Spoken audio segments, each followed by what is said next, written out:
دیندے ویسے ایمانداروں نہیں ہو نا. نہیں میں نے کہا بولنا نہیں, ہمیں کسی نے پتہ نہ لگ جائے. دیتے ویسے ایمانداروں کو ہی ہو نا. یہ اپنے دل سے پوچھو, فیصلہ لو, اللہ سے ڈرو. ظالم کا مددگار ظالم ہوتا ہے, ظالموں کا مددگار ظالم ہوتا ہے. وہ تیرے میرے ووٹ پر جیت کر جب ظلم کرے گا تو پھر کون ہے جو یہ دعویٰ کرے گا کہ جناب میں ظالم کا مددگار نہیں؟ سوچو, سمجھو, غور کرو.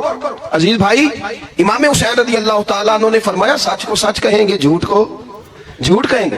یہ نہیں ہو سکتا کہ جناب ظلم ہوتا رہے اور چپ رہے. اور یہ سبق کہاں سے پڑھا انہوں نے؟ مولا علی شیر خدا سے. ہم تو اپنے بچوں کو کہتے ہیں نا باہر ظلم ہو رہا ہے, تو پتر تو نہ باہر جانا, ہماری نہیں لڑائی.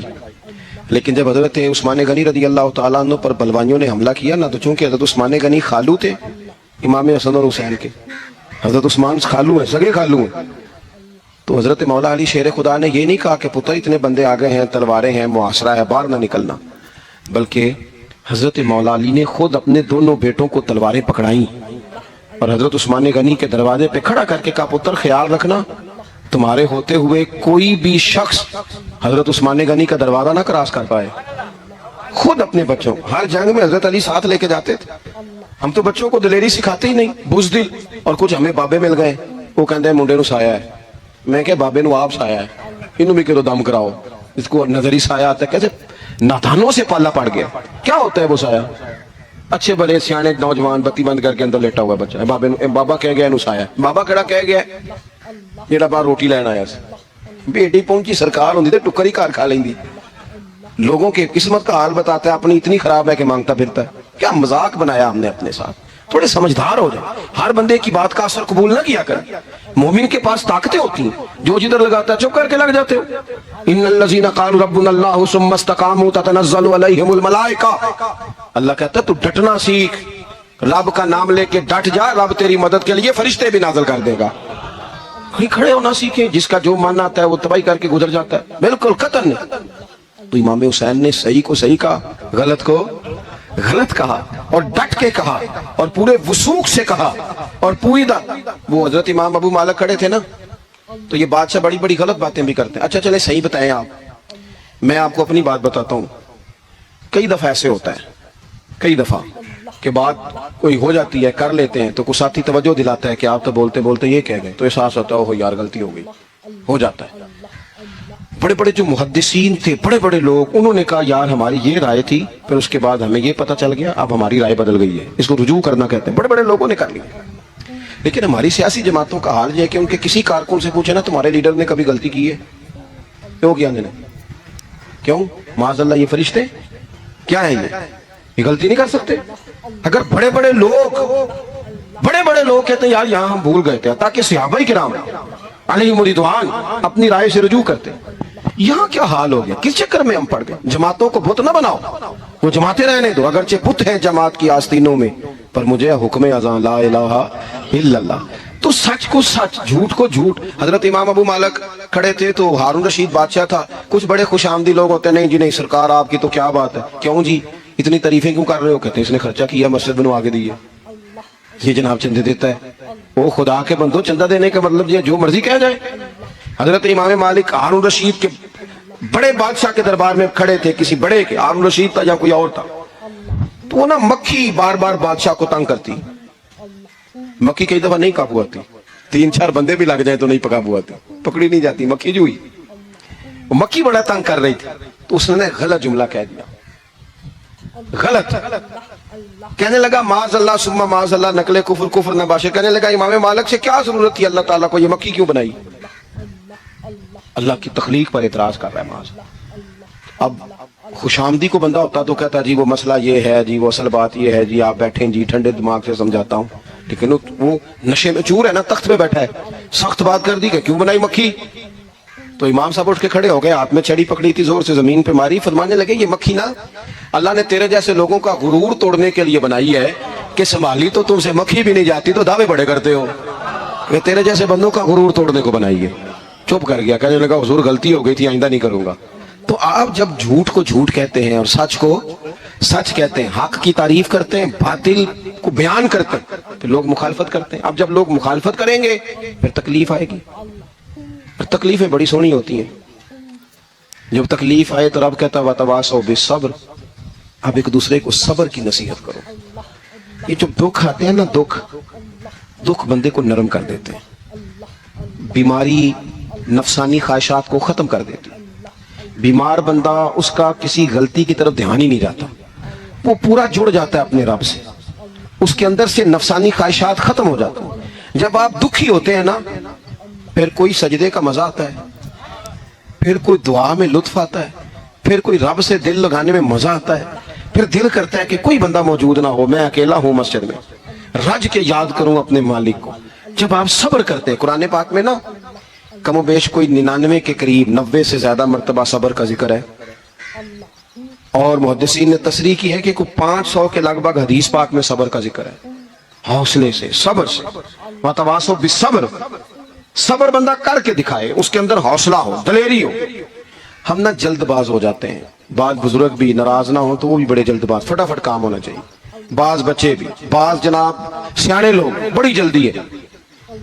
بندے نے روزہ رکھا ہو نا گرمیوں کا، تو عصر کے وقت اگر وہ بڑا سوڑا پڑ جائے نا تو روزہ پھر کھل جاتا ہے. بولیے، بڑی جلدی ہے جی، بڑی ٹینشن ہے جی، بڑا لگ رہا ہے، تو کھل جائے گا یہ کہنے سے. اس نے کب کھلنا ہے؟ بولیے.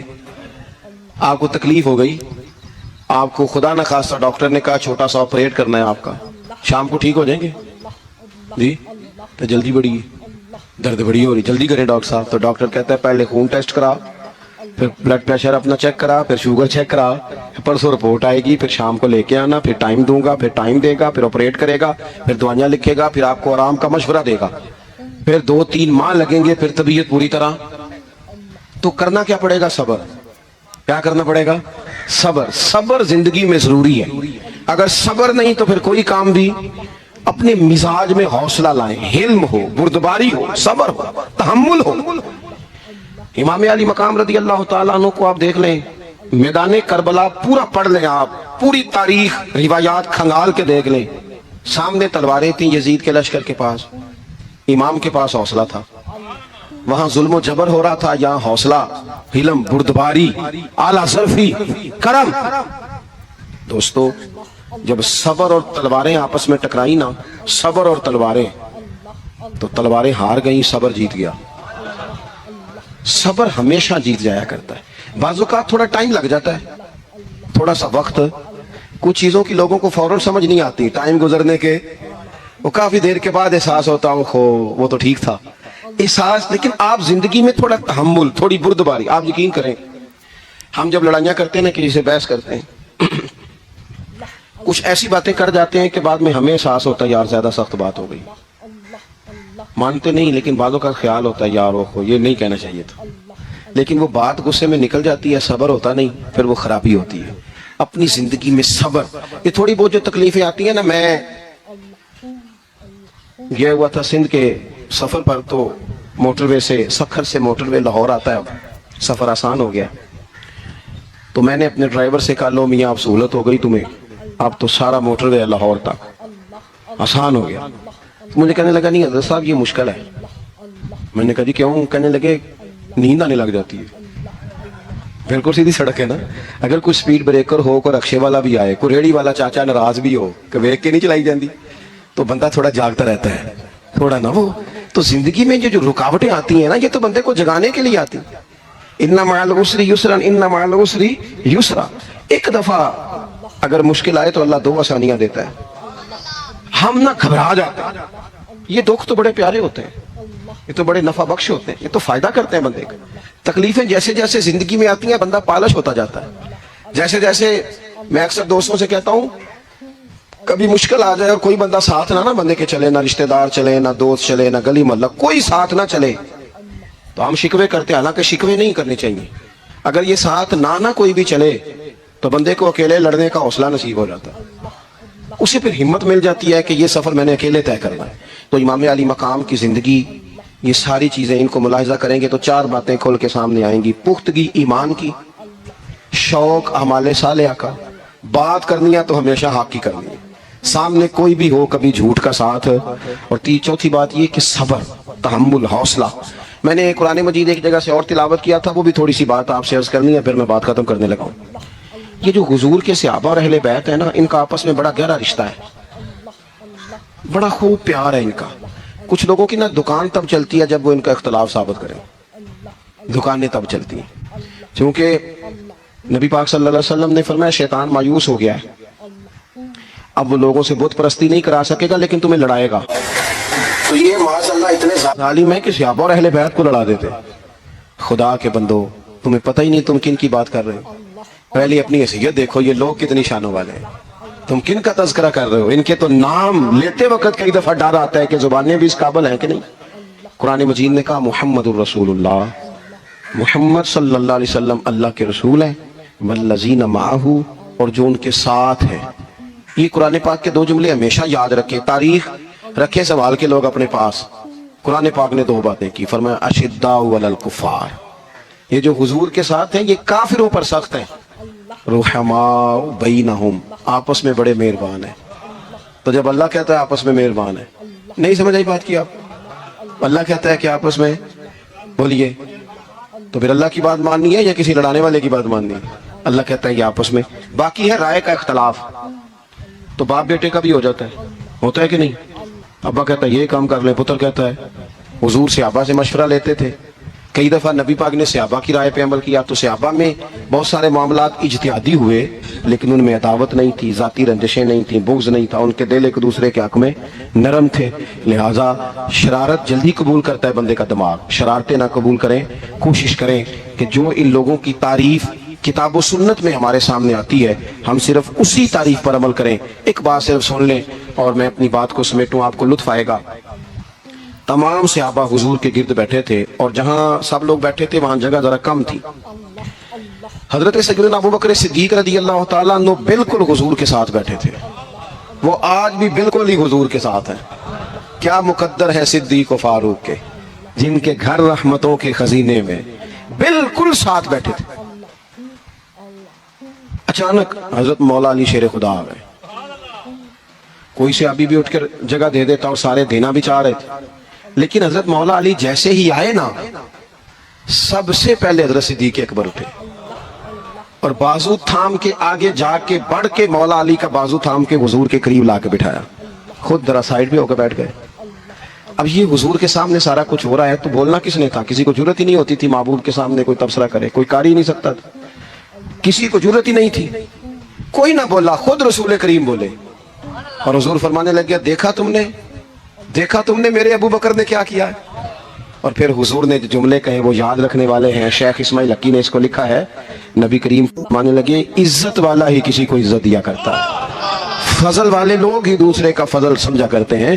تو یہ تو صاحب عزت لوگ تھے، یہ تو ایک دوسرے کو عزتیں دیتے تھے. تم کون ہو جو عزتیں اتار رہے ہو؟ تم کون ہو جو اس طرح کا لہجہ اختیار کیے ہوئے ہو؟ تو ان لوگوں کا آپس میں گہرا تعلق، رب، پیار، محبتیں، خلوص، وارفتگیاں. تو کبھی بھی کسی ایسے شخص کے چکر میں نہ آئے جو ہمیں ان لوگوں سے لڑانے کی صحیح کرے. اللہ تعالیٰ کی بارگاہ میں دعا کرتا ہوں جو میں نے کہا ہے اللہ اسے قبول فرمائے، جہاں بھول گئے ہیں اللہ درگزر کرے. آخر دعوانا ان الحمد